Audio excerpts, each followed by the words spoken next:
Airport metro రైలు route మార్పుతో ప్రభుత్వంపై కిలోమీటర్కు అదనంగా 50 కోట్ల రూపాయల భారం పడనున్నది.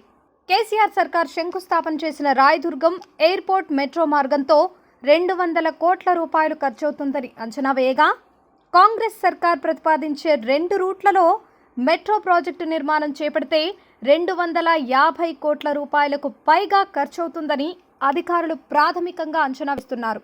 చంద్రాయనగుట్ట నుంచి మైలార్దేవ్పల్లి, జల్పల్లి, P7 రోడ్డు మీదుగా విమానాశ్రయం వరకు ఒక అలైన్మెంట్. ఇది సుమారు 13 కిలోమీటర్ల వరకు వస్తుంది. బార్కాస్, పహాడీ షరీఫ్, శ్రీశైలం రోడ్డు మీదుగా విమానాశ్రయం వరకు ఇంకో అలైన్మెంట్. ఇది దాదాపు 17 కిలోమీటర్ల వరకు వస్తుంది. ఈ 2 మార్గాల్లో ఖచ్చితంగా భూసేకరణ చేపట్టాల్సి ఉంది. దీంతో ఖర్చు భారీగా పెరగనుంది.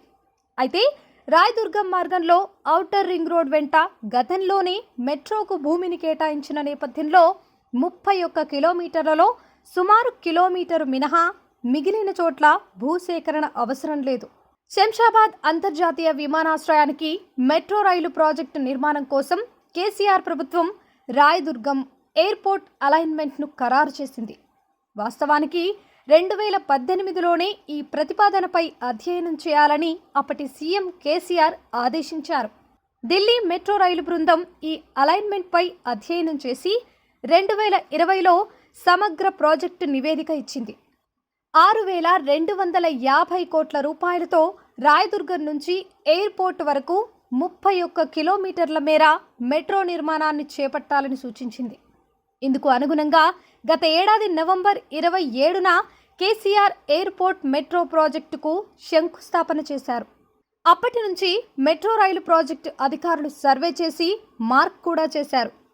టెండర్ల ప్రక్రియలో భాగంగా నిర్మాణ పనులు చేపట్టేందుకు L&T, NCC కంపెనీలు ముందుకొచ్చాయి. అయితే ఏ ఏజెన్సీని ఎంపిక చేయాలనే నిర్ణయం మాత్రం పెండింగ్లో ఉంది.